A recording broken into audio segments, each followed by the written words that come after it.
नमस्कार प्रेक्षकांनो, सात मराठी या चॅनलवर तुमचं स्वागत. आज आपण पाहूयात सावळ्याची जणू सावली ह्या मालिकेचा रिव्ह्यू, जो संपूर्ण घर हादरवून टाकणार आहे. आजपर्यंत घरावर राज्य करणारी तिलोत्तमा आता स्वतःच्याच गुपितामुळे अडचणीत येणार आहे. सावलीने ताराला सांगितलेली एक गोष्ट सगळा खेळ बदलणार आहे. भैरवी अचानक तिलोत्तमाला भेटून गेली आणि त्यानंतर लगेच सोहम आणि ताराला घरी बोलावलं गेलं. हा फक्त योगायोग आहे की यामागे दडलं एक भयानक सत्य? तिलोत्तमाची आतापर्यंतची प्रतिमा कडक, हट्टी आणि स्वतःचं म्हणणं लादणारी होती. पण आता तिच्या चेहऱ्यावर भीती स्पष्ट दिसते आहे. चंद्रकांत हे पाहून तिला थेट प्रश्न विचारतो, जेव्हा मी हात जोडत होतो तेव्हा नाही मांडलं आणि आता तुझ्यामध्ये असा अचानक बदल का झालाय? या प्रश्नामुळे तिलोत्तमा पूर्णपणे गोंधळते.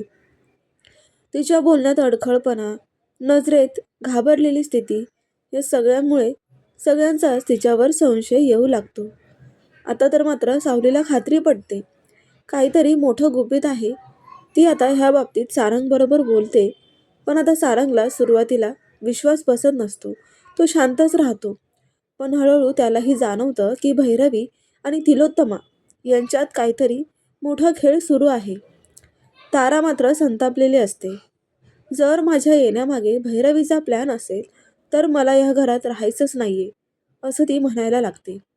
आता परिस्थिती आणखी गंभीर होते आणि सावली, तारा आणि सारंग हे तिघे मिळून ठरवतात साखरे डॉक्टर आणि भैरवी यांचा पाठलाग करायचा. सारंग तर साखरे डॉक्टरला पोलिसांची धमकी देऊन सत्य बाहेर काढण्याचा प्रयत्न करतो. डॉक्टर घाबरून सत्य सांगणार का? भैरवीचा प्लॅन उघड होणार का? आणि सर्वात मोठा प्रश्न, तिलोत्तमाचं भयानक गुपित घरच्यांसमोर येणार का?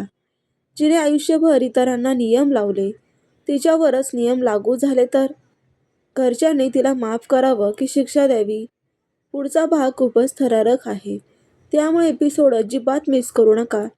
रोज आपण असेच प्रोमो पाहण्यासाठी ह्या चॅनलवरती नवीन असाल तर चॅनलला सबस्क्राईब करून घ्या. धन्यवाद.